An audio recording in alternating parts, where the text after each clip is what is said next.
The aftermath of the NSAS protest in Nigeria has left a bitter taste in the mouth of many.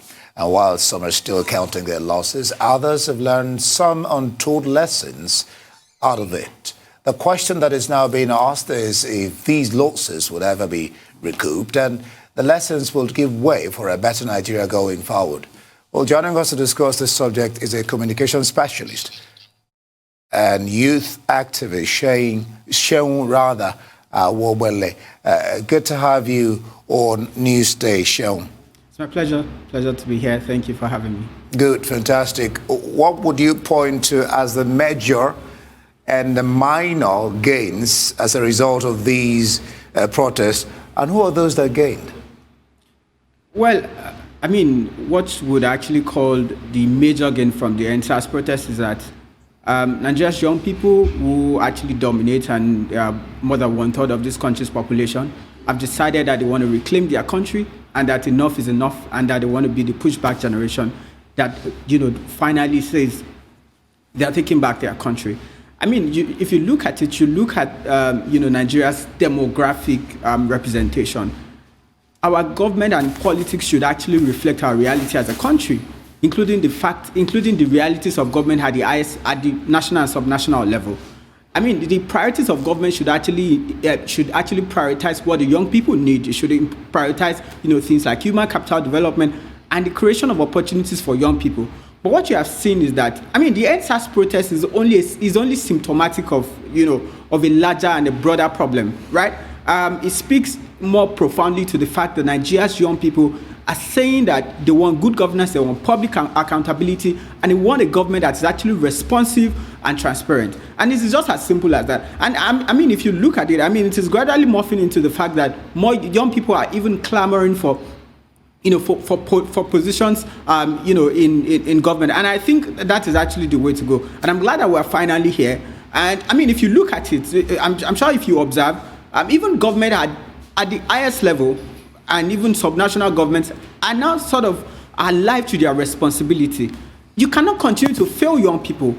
You have a country where people can barely find hope in this country. Most young people literally live on the edge and they live for survival. It is dangerous to have a country where people cannot even find hope in their own country, and then they have to reference countries like Canada, countries like United States of America, countries like United Kingdom for them. So it has gotten to the point where Nigeria should serve the interests of its people. It should we must discontinue this Nigeria that has only the interests of few political elites. It must reflect the realities of the country. And just look at it. Look at it. How would you?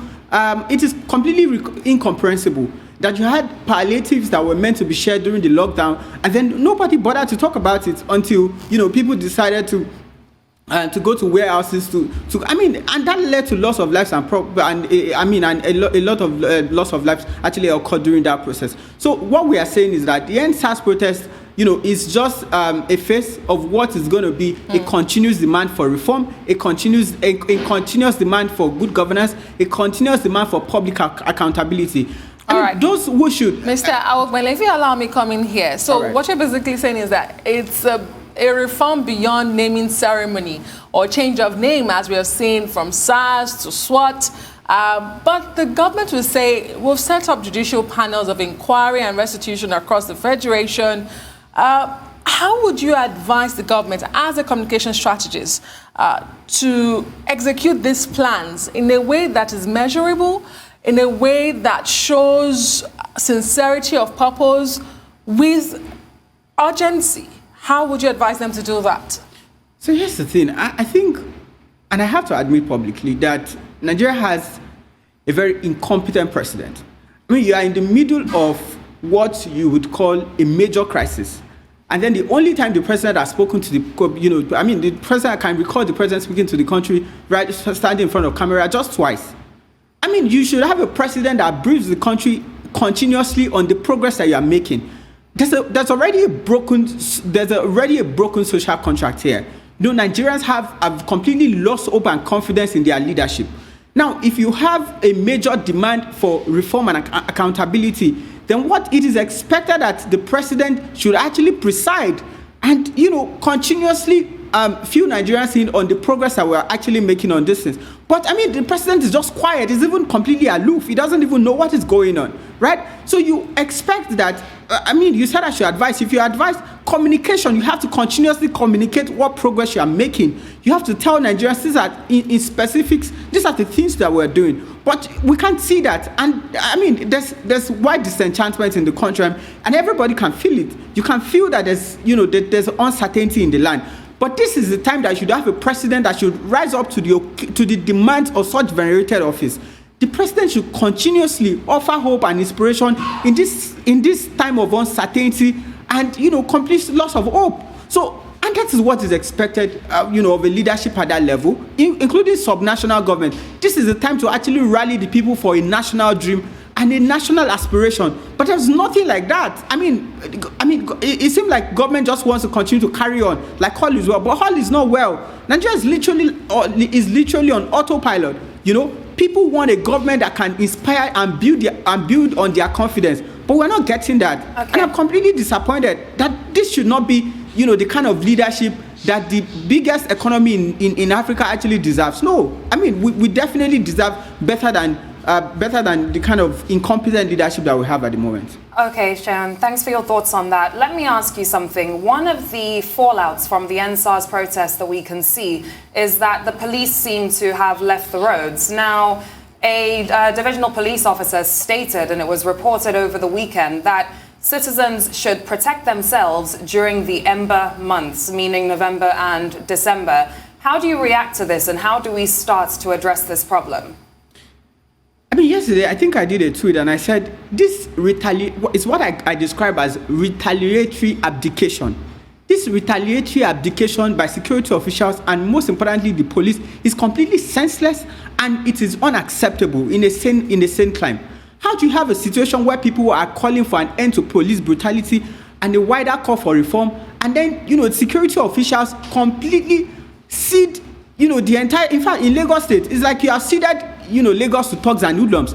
In fact, I literally see thugs and hoodlums, trying to control the traffic. Where are the traffic wardens? Where are the people whose responsibility it is to actually protect the lives of people?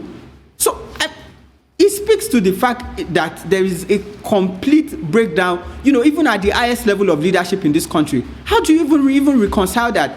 People are unsafe. It feels like you can't even go out because people will literally tell you that if you don't have anything serious to do, then don't go out. It should never get to that point. Nigerians are calling for protection, right? And this is actually the time when you should build and inspire their confidence. This retaliatory abdication by the security officials at the highest level of this country is completely unacceptable. And I think that also takes us to the discussion around restructuring, because I think you pointed that out. You cannot have a center that is too overhacking and overburdened. You need to devolve powers to the federating units. I mean, we shouldn't be a federal state on paper. Our reality should actually reflect our federal, our federalism.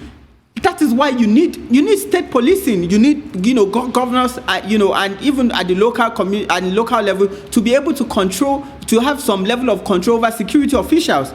I mean, this is not going to work. And you see, my point is that these are some of the things you expect that would be the legacy of the president. I mean, restructuring should be a fundamental aspect of the president's legacy, including electoral reforms. And in fact, our leadership selection process is completely flawed, and that's why for some those of us in civil society are actually calling for an electoral reform. All right, thank you so much, Seun there.